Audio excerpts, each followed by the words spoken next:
Syria's opposition has rejected the new international plan to end the country's internal conflict. They say they don't want members of the Assad regime to be part of the political transition. A meeting in Geneva of international powers agreed that a transitional governing body should be formed, which could include both members of the opposition and the current government. RT's Maria Finoshna has more from Damascus. The Geneva peace proposal was the latest attempt to reconcile the divided sides in the Syrian conflict with a unity government. But that hope was already fading, even before the delegates in Switzerland returned to their homes. The Syrian National Council, or SNC, and the Free Syrian Army, the political and military forces spearheading the uprising, both financed from and based abroad, have made it clear there can be no solution with Assad in power, as allowed in the Geneva Agreement. The home-based opposition is less direct, though some still warn it's too late for dialogue.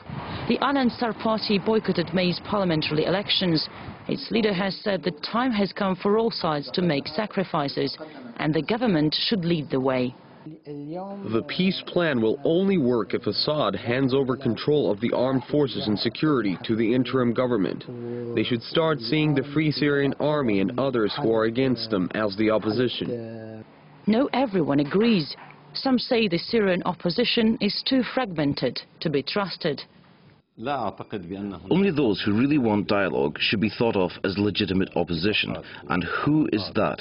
It's a battle of wills, the geopolitical interests of big regional players. But we're sure to see more games being played to sabotage the peace efforts. The Syrian people we spoke to welcomed the idea of a unity government, but with some reservations of their own.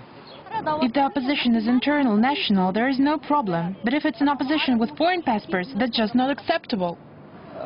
We understand what we want, but we cannot understand what the opposition wants. Apart from Assad to go, what else?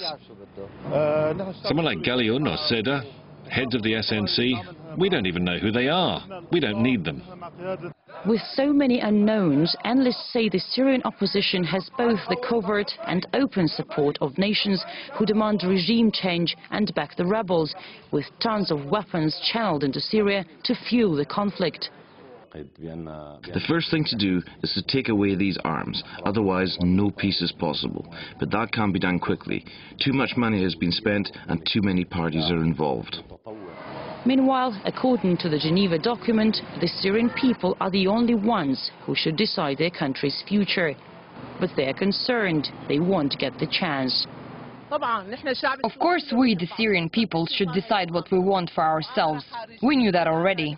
They brought foreign terrorists from outside and money. It was a conspiracy from the first day. We can't stop the violence while foreign countries are financing and supporting the rebels. But it seems that no matter how much international game playing there is, it will be Syrians themselves who bear the brunt.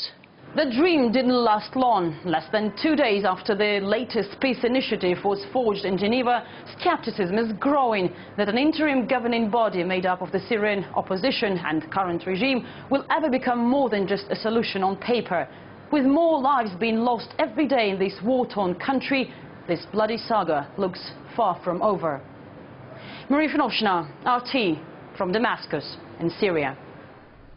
Peace efforts at the Geneva conference were just a talk, says Asia Times correspondent Pepe Escobar, who believes that the rebels and the parties backing them only want regime change. They will never lay down arms, especially because from the past 2 months they have been heavily weaponized by both Saudi Arabia and Qatar. So just like the original Kofi Annan plan was bound to fail from the beginning, what is being discussed in Geneva is also bound to fail. It's for show, it's to tell the international community, which basically is a few NATO countries, the US, Israel, Turkey, and obviously the Russians and the Chinese and the BRIC countries are not fooled by it, and most of the developing world, the non-aligned movement, nobody's fooled about it.